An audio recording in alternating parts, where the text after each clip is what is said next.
सनातन धर्म यात्रा में आपका स्वागत है।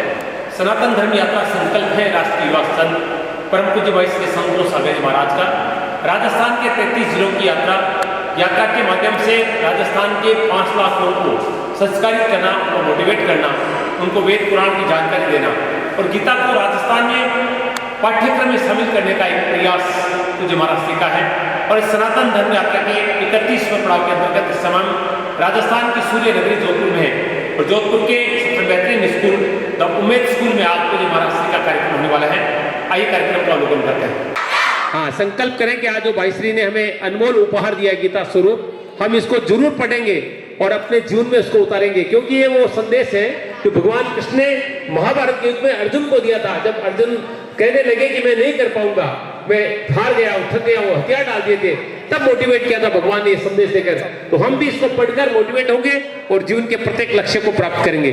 बहुत बहुत धन्यवाद द उमेद स्कूल का। आदरणीय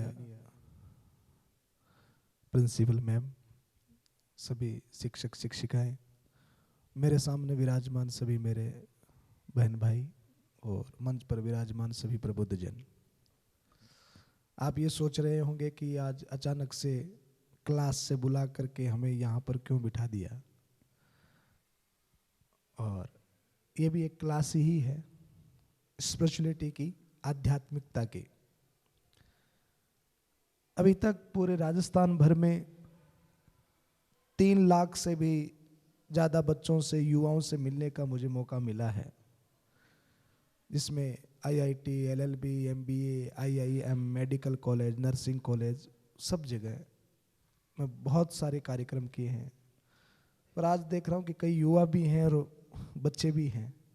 अब दोनों का कॉम्बिनेशन कैसे हो, तो ऐसा कौन सा सब्जेक्ट हम ले कि दोनों के ही काम का हो। तो ये जो आधे घंटे का जो सत्र है वो हम सब के लिए बहुत अच्छा साबित हो सकता है, क्योंकि दुनिया में सबसे बड़ा वेलफेयर यही है कि कोई अच्छी बात हमको मिल जाए, कोई एक बात जो हमारे जीवन में बदलाव ला दे, जीवन में क्रांति ला दे और हमारे अंदर में एक ऊर्जा का संचार कर दे। एक कहानी के द्वारा मैं अपनी बात को आरंभ करता हूं, छोटे बच्चों के समझने में भी आसानी होगी। एक स्कूल में एक गुब्बारा बेचने वाला आया। बहुत सारे रंग बिरंगे गुब्बारे उसके पास में। तो एक छोटी सी 7 साल की बच्ची ने उस गुब्बारे वाले से पूछा कि सर, क्या ये गुब्बारे उड़ते हैं? तो गुब्बारे वाले ने कहा यस, उड़ते हैं। बोले सर ये येलो वाला? बोले ये भी उड़ता है। सर ये पिंक वाला? बोले ये भी उड़ता है। बोले ये रेड वाला? बोले ये भी उड़ता है। सर ये ब्लैक वाला? बोले ये भी उड़ता है। तो उस गुब्बारे वाले ने एक बात उन बच्चों से कही कि गुब्बारे के उड़ने में कलर्स का कोई रोल, बोलो ना, कलर्स का कोई रोल नहीं है। गुब्बारा किससे उड़ता है? हाँ, गुब्बारा किससे उड़ता है? हवा से। ऐसा तो नहीं होता ना कि लाल वाला ज्यादा ऊपर जाएगा, काला वाला उससे ऊपर जाएगा, ऐसा नहीं होता। ऊपर कौन जाएगा? जिसके अंदर में जितनी हवा होगी। तो आप एक बात को बड़ी गहराई से समझिएगा कि हमारे पेरेंट्स, हमारे टीचर्स, हमारी स्कूल, हमारा स्कूल कोड, हमारा ड्रेस कोड, हमारी स्कूल वैन, स्कूल का फर्नीचर वगैरह वगैरह, ये सारी की सारी चीजें जो है वो केवल कलर्स हैं। क्या है? कलर्स हैं। हम कितनी उड़ान भरेंगे, हम किस लेवल पर जाएंगे, हमारी school dress, school van decide नहीं करती है। आपका स्कूल का फर्नीचर ये तय नहीं करता कि आप कितने ऊपर जाएंगे, कितनी ऊंचाई को छुएंगे। ये केवल कलर्स हैं। तो आपकी ऊंचाई का, आपकी क्षमताओं का आंकलन, आपका लेवल का आंकलन कि आप किस लेवल तक जा सकते हैं, ये आंकलन हम कैसे कर सकते हैं? हम कैसे तय करें कि हम जिस लक्ष्य को लेकर के या जिस गोल को लेकर के चल रहे हैं? दुनिया में लगभग लोग तो ऐसे हैं अब युवाओं में भी ऐसे मिल जाएंगे काफी, जिन्होंने को ये पता ही नहीं है, उनका कोई मैप ही नहीं है, कोई गोल है ही नहीं है। जब तक गोल नहीं होगा, जब तक मैप नहीं होगा, तब तक कोई चीज का आंकलन भी नहीं होगा। तो आज कुछ ऐसे विशेष सूत्रों पर हम आप सब बात करेंगे। अल्प समय में आप एक रामचरितमानस की एक चौपाई है, शायद आप लोगों को भी ज्ञात हो, गुरुकुल पढ़न गए रघुराई, अल्प काल विद्या सम पाई। इसका मीनिंग है कि भगवान राम जब पढ़ने के लिए गए तो अल्प काल में सारी विद्याओं को ग्रहण किया। ऐसी की ऐसी बात श्री कृष्ण के जीवन से भी मिलेगी। भगवान कृष्ण भी पढ़ने के लिए गए तो कहते हैं कि 64 दिनों में 64 कलाओं को उन्होंने सीखा। तो ये क्या पॉसिबल है कि अल्प समय में बहुत बड़ा ज्ञान हमको प्राप्त हो जाए, अल्प समय में बहुत बड़ी सफलता हमको प्राप्त हो जाए? क्या हमारे अंदर में वो क्षमता, वो उड़ान हमारी है क्या? तो एक वेलफेयर, एक ऐसी बात जो हमको ये सिखा दे कि हमारी उड़ान हमारे इन कलर्स में नहीं। अभी हमारे, मैं अक्सर चर्चा करता हूं, अभी हमारे वर्तमान राष्ट्रपति कौन है? हाँ, द्रौपदी मुर्मू। आपको पता है द्रौपदी मुर्मू कहां से आती है? आदिवासी जनजाति क्षेत्र से। अब आप ये देखेंगे कि ऐसा ही दृष्टांत आप पिछले राष्ट्रपति, जो उपराष्ट्रपति, पहले वो जो भूतपूर्व राष्ट्रपति हुए अपने डॉक्टर अब्दुल कलाम साहब, उनके भी अगर जीवन आप पढ़ेंगे, बायोग्राफी पढ़ेंगे, तो उनके जीवन में भी कुछ ऐसी सी घटना है।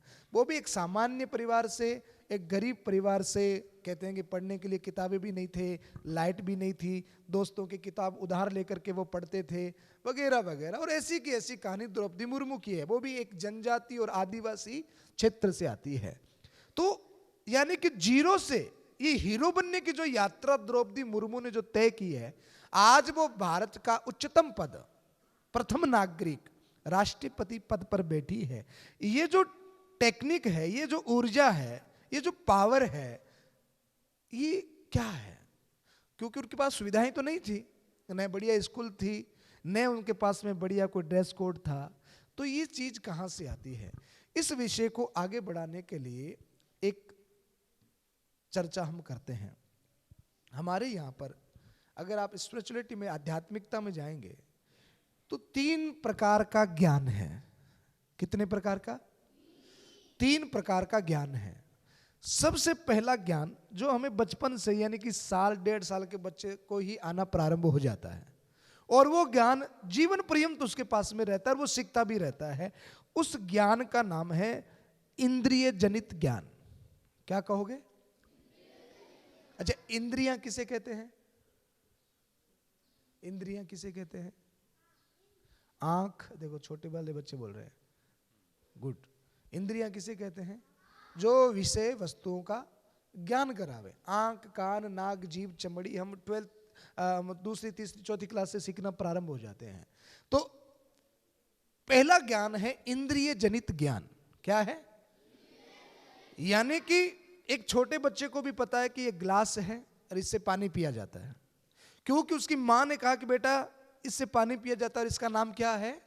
ग्लास है। आंख से देखा और कान से सुना कि ओ, इसे क्या कहते हैं? ग्लास कहते हैं। तो ये इंद्रिय जनित ज्ञान है जो हम बचपन से, शुरू से ही सीखना आरंभ हो जाते हैं और सीखते रहते हैं। बस विषय वस्तुओं की पहचान, नाम, उसका कार्य, ये सारी चीजें हम बचपन से सीखते आते हैं। इसके बाद में जब हम युवा होते हैं, एजुकेशन का लेवल बढ़ता है हमारा, तो एक दूसरा ज्ञान आरंभ होता है।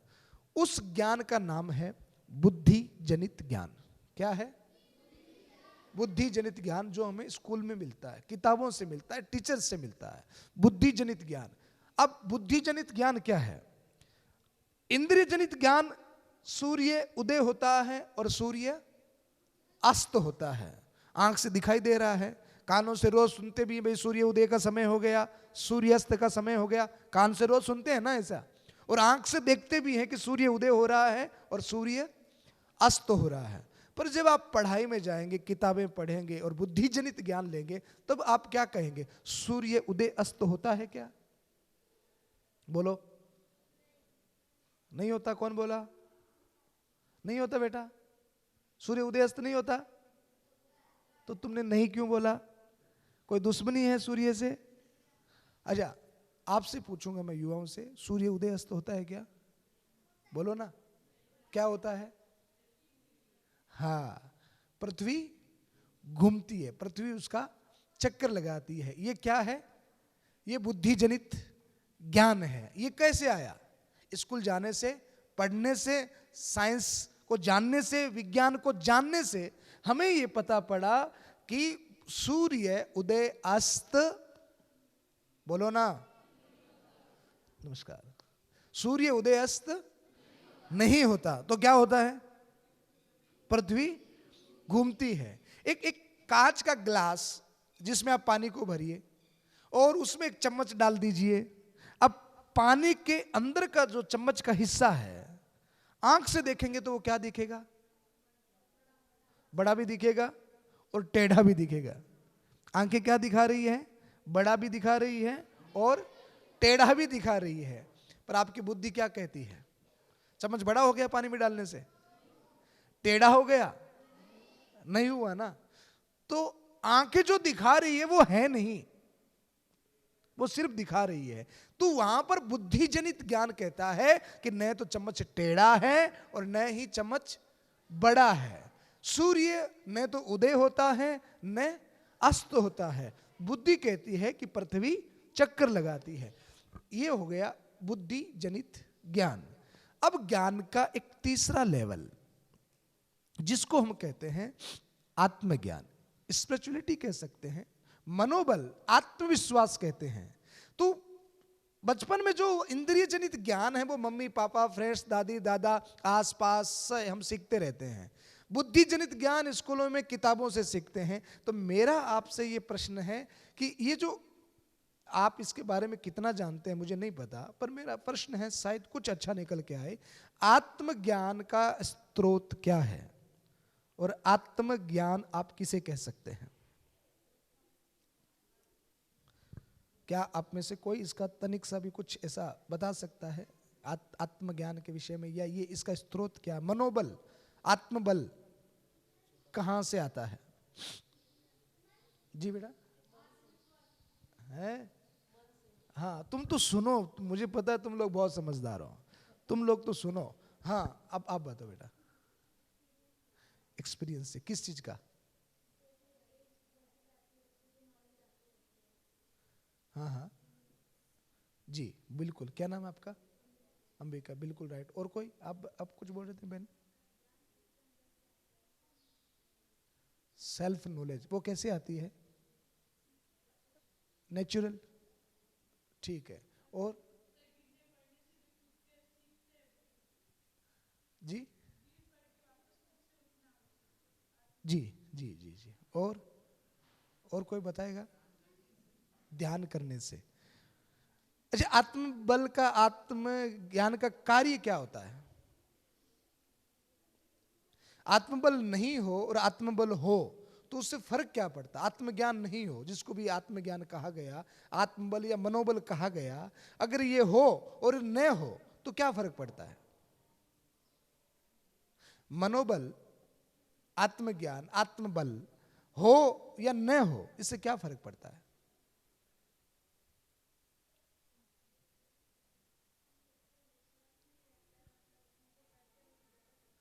हम जो करते हैं गलत लगता है, मन में एक डाउट हो जाता है कि हम कर सकेंगे कि नहीं कर सकेंगे। थोड़ा सा आप बिल्कुल पास में पहुंचे हो, गीता का एक श्लोक है, आप इसको मेरे पीछे पीछे दोहराइएगा। बहुत प्रसिद्ध लाइन है और अक्सर मैं बच्चों से ये कहता हूं। आप थोड़ा सा नजदीक पहुंचे हैं, अब इसको हम थोड़ा सा गहराई से समझते हैं कि आत्मज्ञान क्या होता है, ये काम कैसे करता है और हमारे लिए इसकी इंपॉर्टेंस क्या है। तो आप ये समझिए, एक गीता की एक लाइन है, वो आप मेरे साथ में पहले दोहराइएगा, तब इसके विषय में हम थोड़ा सा आगे बढ़ेंगे। गीता की एक लाइन है, संशय आत्मा विनश्यति ही। बच्चों, आपकी आवाज क्यों नहीं निकल रही है? थोड़ा सा दम लगाइए ना। संशय आत्मा विनश्यति ही। ये सारा संशय क्लियर करेंगे आज। संशय आत्मा विनश्यति। संशय मीन्स क्या होता है? संशय मीन्स क्या होता है? शंका, डाउट। यानी कि जिस भी व्यक्ति को अपनी क्षमताओं को लेकर के जिसके मन में ये हो कि मैं नहीं कर सकता, ये मेरे लिए नहीं है, मेरे अंदर में इतनी काबिलियत नहीं है, इसको कहते हैं डाउट। और ये डाउट आत्मबल या मनोबल का घोतक होता है। यानी कि आपके मन में ये संशय है कि मैं नहीं कर सकता, यानी कि आपका आत्मबल, मनोबल जो अंदर से आपको फील आती है आपके लिए कि नहीं मैं ये कर सकता हूं, उस फील का नाम ही आत्मविश्वास या मनोबल है। वो फील नहीं आती है तो इसका दूसरा घोतक होता है डाउट, यानी कि मैं नहीं कर सकता। किसी भी काम को लेकर के ये मन में है कि मैं नहीं कर सकता, इसका मतलब है कि हमारे मन में आत्मबल की कमी है। अब आत्मबल होने का मतलब ये नहीं है कि आप ये अभी सोच लो कि मैं कल प्रधानमंत्री बन जाऊं, इसको और कॉन्फिडेंस कहते हैं। हमारे यहां पर एक बहुत बड़ा स्लोगन है कि कोशिश करने वालों की कभी, कोशिश करने वालों की कभी। ये बात सही है क्या? एग्री? ये बात सही है? अच्छा, एक हाथी कोशिश करे कि मुझे पेड़ पर चढ़ना है,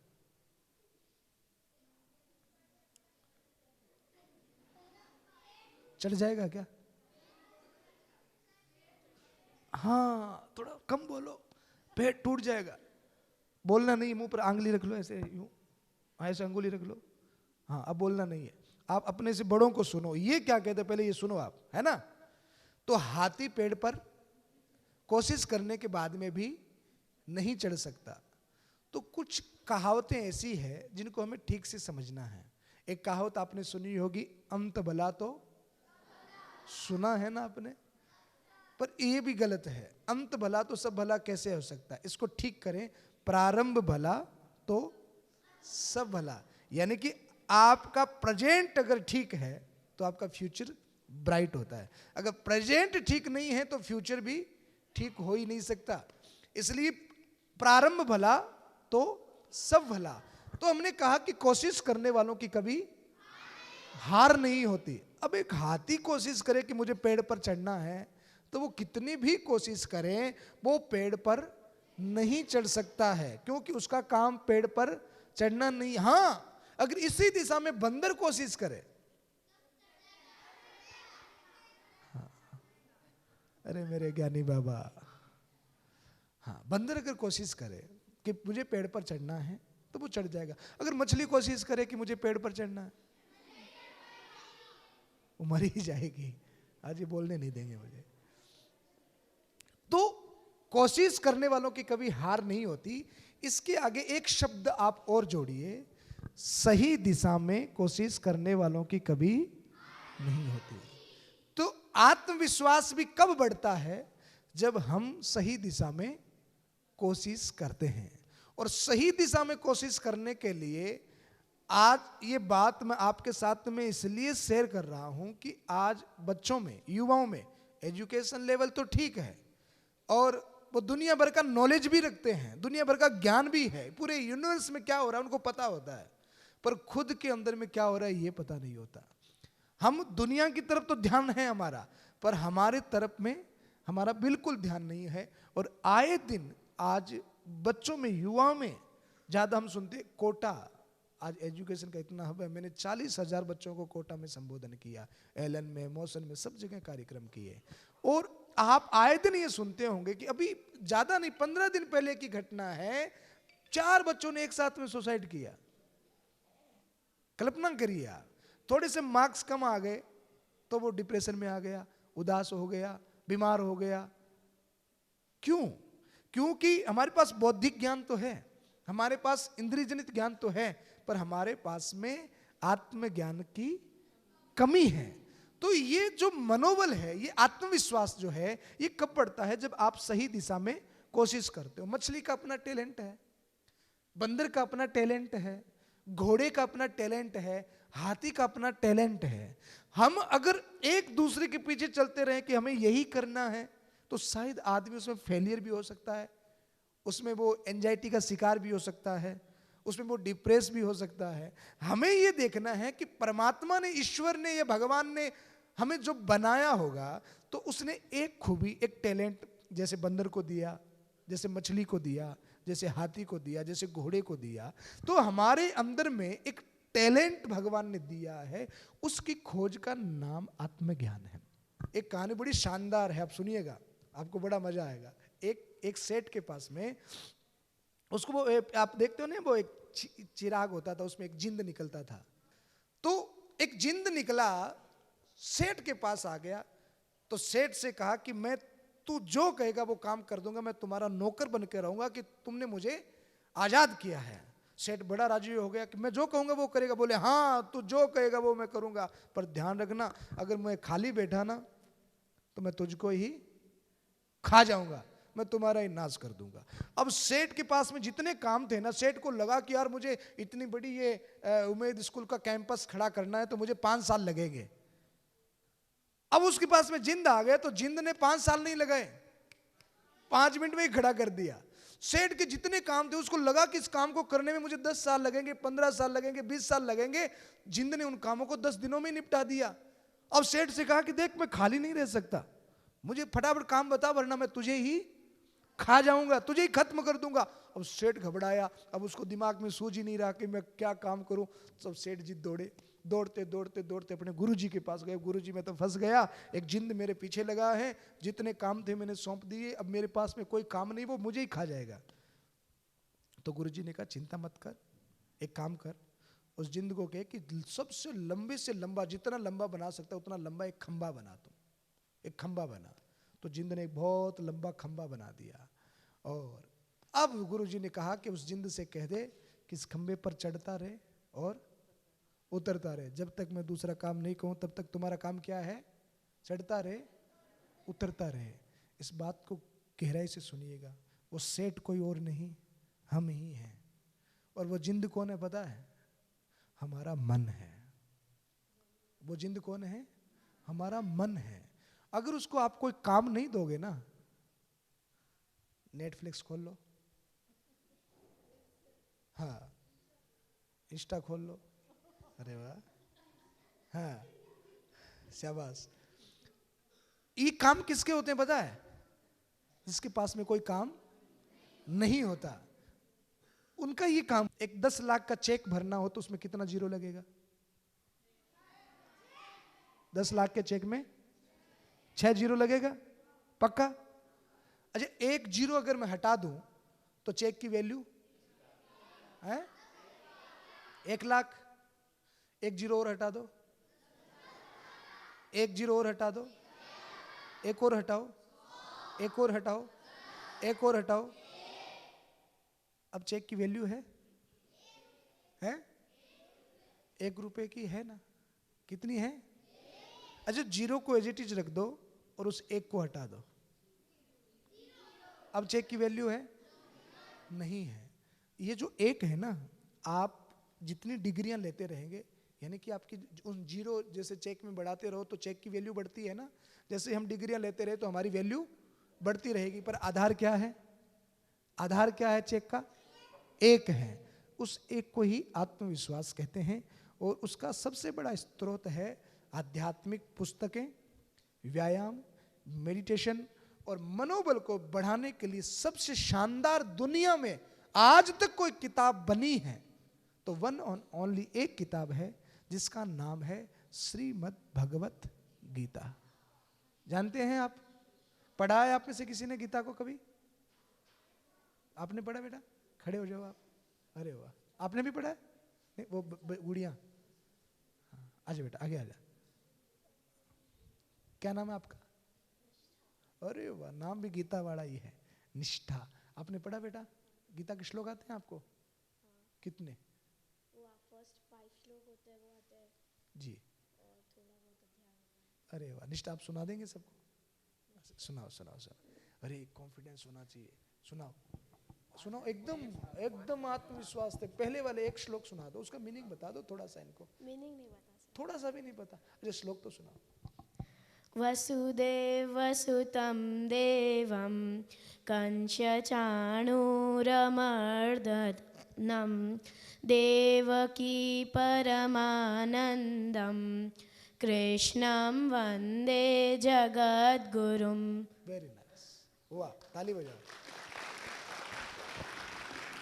अच्छा, इस श्लोक का मीनिंग पूरा बताने जाऊंगा ना तो बहुत समय लग जाएगा। इसका थोड़ा सा मीनिंग बताता हूं। श्री कृष्णम वंदे, क्या कहा? जगत गुरु। कृष्ण जगत के गुरु इसलिए हैं कि उनके पास सारी विद्याएं हैं। आप ये देखोगे, अगर आज कोई सिंगिंग की बात करें तो कृष्ण से बड़ा कोई सिंगर नहीं। कोई म्यूजिशियन की बात करें तो कृष्ण तो बांसुरी ऐसे बजाते थे कि उसके सामने बड़े बड़े म्यूजिशियन फेल हो जाते थे। उनसे बड़ा कोई वक्ता नहीं, क्योंकि गीता के जैसा ज्ञान उन्होंने दिया। उनसे बड़ा कोई लीडर नहीं, क्योंकि उन्होंने इतनी अच्छी लीडरशिप की। उनसे अच्छा कोई व्यक्ति नहीं, क्योंकि वो बहुत दयालु प्रवृत्ति के थे। तो श्री कृष्ण के अंदर में सारे के सारे गुण हैं, सारी की सारी विद्याएं हैं। इसलिए श्री कृष्ण क्या है? जगत गुरु हैं। उनसे सीखना चाहे तो हर आदमी हर लेवल पर बहुत कुछ सीख सकता है। तो ये भगवत गीता जो है, ये एक मैनुअल की तरह है, यूजर बुक की तरह है, जो हमें ये बताती है कि हमारा आत्मज्ञान कैसे बढ़े और हम अपने जीवन को कैसे सुंदर और सफल बना सकते हैं, और हमारे बाहर से एक आभा, एक ओरा, पॉजिटिव एनर्जी का कैसे क्रिएट हो। तो ये क्या है? एक मैनुअल है, न कि एक रिलीजन एवं धार्मिक संबंधित किताब है। दुनिया की टॉप 128 यूनिवर्सिटी में पढ़ाई जा रही है। आपके जितनी टॉप पर्सनैलिटी है उनकी आप बायोग्राफी पढ़ेंगे तो उसमें एक कॉमन बात मिलेगी, उसका नाम है भगवत गीता। हमारी प्रॉब्लम ये है कि हम इससे दूर हो गए, हमने इसका महत्व नहीं समझ रहे हैं। और ये वो किताब है जो आपके आत्मविश्वास को, आत्मज्ञान को बढ़ाती है। तो आत्मज्ञान को बढ़ाना है, 15% लोगों की सूची में सम्मिलित होना है और अपने आप को एक दिव्यता देनी है। तो उसके लिए रोज 15-20 मिनट जो हमारा मन है ना, जिंद, इसको बिजी रखना है। तो किस में रखना है? भगवत गीता में रखना है। तो आज के बाद मुझे विश्वास है कि आप लोग जरूर पढ़ेंगे। अच्छा, ये किताब आज आपको मैं गिफ्ट दूं तो लेंगे? बड़े वाले बच्चे 8th से लेकर 11th तक के बच्चों से पूछ रहा हूं, लेंगे? पक्का? क्या करेंगे? पक्का? ऐसा तो नहीं घर ले जाकर के दादी से कहे कि ले दादी मैं क्या लाया हूं, हैं? क्या क्या करोगे? पढ़ेंगे। और इसको रखेंगे कहां? नहीं, आप स्कूल की किताबें मंदिर में रखते हो क्या? इसको कहां रखना है पता है? अपने स्कूल बैग में रखना है। जब भी आप ट्रैवलिंग में, गार्डन में, छत पर, जब भी 15-20 मिनट आपको उपयुक्त समय हो, एकांत में बैठे हो, तो इसको पढ़ना। पर एक बात मैं कह दूं, बहुत बोरिंग है, इसके लिए थोड़ा सबुद्धि का लेवल भी चाहिए। एक बार पढ़ोगे ना तो पहले में धर्म क्षेत्र, कुरुक्षेत्र, बोर से हो जाओगे, यार क्या लिखा है, छोड़ो, नहीं पढ़ना। पर ये बोरिंग तब तक है जब तक समझ में नहीं आती है। समझ में आने के बाद में इससे ज़्यादा इंटरेस्टिंग कुछ भी नहीं है। 18 बार इसकी अगर कोई ईमानदारी से आवृत्ति कर ले, पढ़ ले एक बार इसको, 18वीं बार पढ़ने के बाद में 19वीं बार ये आपसे बोलने लगेगी, ये आपसे बात करने लगेंगी। आपके मन के हर एक प्रश्न का उत्तर, जो भी प्रश्न है उसका उत्तर ये खुद ब खुद देने लगेगी। पर ये चीज़ आप तभी अनुभव कर पाओगे जब आप इसको ईमानदारी से एक चैलेंज के रूप में एक्सेप्ट करके 18 बार पढ़ लेते हैं। तो आपको आज ये मैं किताब दे करके जा रहा हूँ, आप इसको पढ़िएगा। और मेरा 2-2.5 महीने के बाद में वापस यहाँ जोधपुर आने का कार्यक्रम है, तो मैं 2-2.5 महीने के बाद में आपसे मिलूंगा। फिर आप मुझसे मिलना चाहेंगे? बोर तो नहीं हुए आज?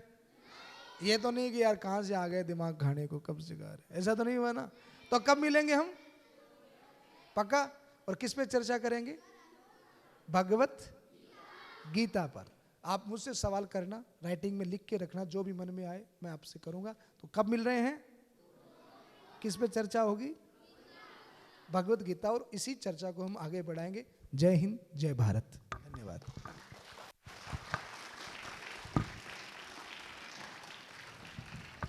नमस्कार। मैं आपकी बहुत बहुत आभारी हूँ महाराज जी कि आपने हमारे प्रांगण में आके बच्चों को इतने अच्छे संस्कार दिए। बहुत अच्छा मोटिवेशन था, जो मतलब डे टू डे लाइफ में जो बच्चे रेगुलर स्टडीज़ में फेस करते हैं, जो उनके सामने प्रॉब्लम्स आती हैं वो उस चीज़ को कैसे अपने आप को सेल्फ असेस कर सकते हैं, कैसे अपने आप को स्ट्रॉन्ग कर सकते हैं।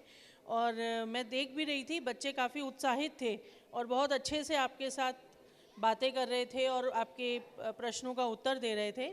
तो काफ़ी इंटरेस्ट के साथ, और बड़े बच्चों से ज़्यादा छोटे बच्चे बहुत ज़्यादा इंटरेस्ट ले रहे थे और मुझे लगता है कि बहुत अच्छे ज्ञान हैं इन लोगों के अंदर और इसको ही हमें और निखारना है और 2 महीने बाद हमें आपकी प्रतीक्षा रहेगी। Thank you. हाँ, संकल्प करें कि आज जो भाईश्री ने हमें अनमोल उपहार दिया गीता स्वरूप, हम इसको जरूर पढ़ेंगे और अपने जीवन में इसको उतारेंगे, क्योंकि ये वो संदेश है जो भगवान कृष्ण ने महाभारत के युद्ध में अर्जुन को दिया था। जब अर्जुन कहने लगे कि मैं नहीं कर पाऊंगा, मैं हार गया, थक गया, वो हथियार डाल दिए थे, तब मोटिवेट किया था भगवान ने ये संदेश देकर। तो हम भी इसको पढ़कर मोटिवेट होंगे और जीवन के प्रत्येक लक्ष्य को प्राप्त करेंगे। बहुत बहुत धन्यवाद द उमेद स्कूल।